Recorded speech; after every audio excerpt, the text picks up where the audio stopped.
What's going on, everybody? Welcome back to GmiasWorld podcast. And right now we're going to be wrapping up Week 13, the Bengals and the Jaguars. Oh my good. Listen, I'm going to be totally honest. I know that a lot of you guys thought this was going to be like a straight crapshoot. Obviously, Joe Burrow's out for the season. We were witnessing Jake Browning. And I think for the most part, many of us, including myself, was very surprised. Because I thought he was going to be a bum. I didn't really know much about him. The dude went out there and was 32 of 37 with a QBR of 84 and 115 passer rating. So I'm looking at the screen like, what in the hell? Like, I don't even think, I got to go back and look. Other than the touchdown amount, I don't think that Joe Burrow had a QBR that high this season. I don't know. I got to go baback and look. And, probably some of you Bengals fans can tell me what's going on. But all of a sudden, the Bengals haven't really lost a lot of hope. 6-6, 3-3 away, and they're just chilling. The Jaguars, with Trevor Lawrence's injury in the fourth quarter, and then they lost in overtime with the field goal, that may have a more devastating effect because, like I told you guys before, I don't really know what the Jaguars are, and I don't believe that they know what they are. They're just out there playing football and having fun. So we're going to go ahead and break down exactly what happened. Realistically speaking, right, when the Jacksonville Jaguars jumped out to a 7-0 lead in the first quarter, we thought that, well, I don't want to say we, but most of us thought that the Jaguars were going to win this game. I don't know anyone that I spoke to prior to this game that took the Bengals, except for psychopathic, Bengal fans. Like, you guys are weird. So, oh my God, the Bengals, you know what I'm saying? But realistically, we thought the way that the Jaguars was playing, that they would probably be the favorite and take care of this accordingly, right? Okay, jump right into the second quarter. 14 points to put up, okay? So now it's 14-14 going into the half, right? You start to look at the fact that Joe Mixon, he has 2 touchdowns. Jamar Chase had 1 TD. He had that 76-yard long run, after a pass. Jake Browning started to look like he was heating up, and it was starting to change the way the momentum was swinging. All right.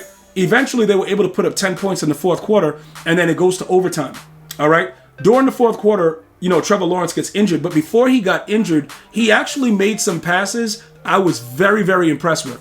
Okay, I don't believe that Trevor Lawrence is dude, like, would I want him as my franchise QB? No.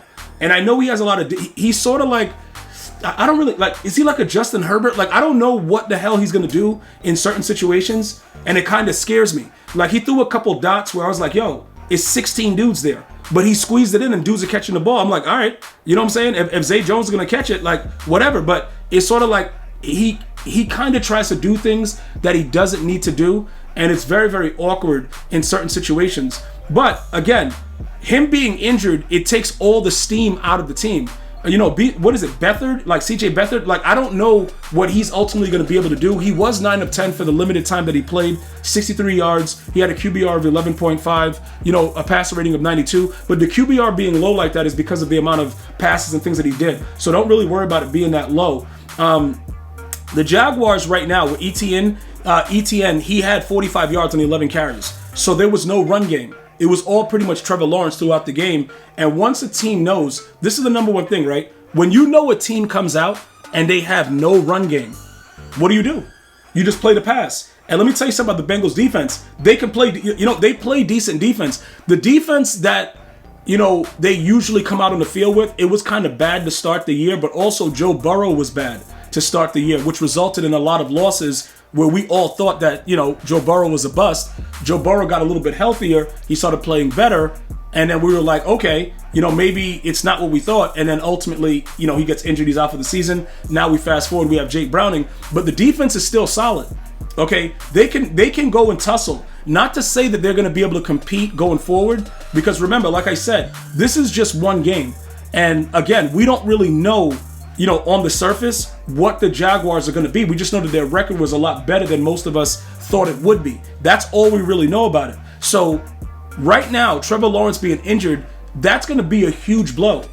Because although, he hasn't like been an MVP, like whatever, he's been consistent enough to get certain things done. I just don't trust him overall. It's certain quarterbacks I just don't trust. He and Herbert are 2 of them. Because they'll just start doing things that have, what? And Josh Allen. They just start doing stuff that you don't know why they're doing it. And if you ask them, after the game, like, why'd you do that? They don't know why they did it. Those are the things that I have problems with and why I can't ultimately say, you know what? I could really ride with this squad. But again, him being out is going to definitely hurt the team. The number one thing, though, if they don't have a run game, what are they going to be doing? Because, like, you know what I'm saying? ETN usually goes out there and does what he's supposed to do. He had a touchdown, but it's like, bro, what are you doing? Like, you really had 45 yards, but again, only 11 carries.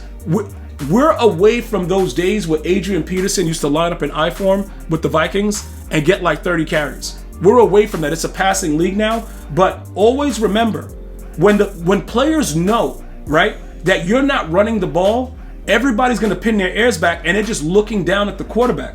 That's why, as much as people want to make an excuse about why the Jaguars lost this game, because I saw a lot of things, you know, floating around on X and on social media where it was like, the Jaguars should have blew out the Bengals. That's not true, though. Because you got to, people are acting like the Bengals defense doesn't get paid like everybody else. They're not going out there to get embarrassed. You know what I'm saying? They're going to play defense. If you're estimating that, you know, like I did, that Jake Browning would just be a pedestrian, that's different. But they thought that the Jaguars were so much better than the Bengals, and I don't know why. I told you guys this before. When I tell you I don't know what I'm seeing, like they're just winning games and they're beating bums, it's a reason why I'm saying that. You know what I'm saying? Like, it's something going on with that. And even with Trevor Lawrence through the 4 quarters, there was no like preemptive dominance where it's like, yo, I'm the better quarterback right now because Joe Burrow's injured and I'm going to dominate you. I never got that feeling from Trevor Lawrence, like going out there and just feeling like they're the better team.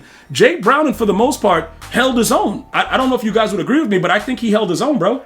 Like, honestly. So overall, with the Bengals going forward, they're 6-6. There's still a chance based on, you know, the playoff gurus that I've been talking to. Yo, they can still make the playoffs. Where will they go? Not far, though. Like, bro, look, okay, Bengals, I try to soup you up a little bit. You're not going far, though. You're more than likely going to be eliminated immediately, post-haste. But at the same time, most of you guys thought that the season was over.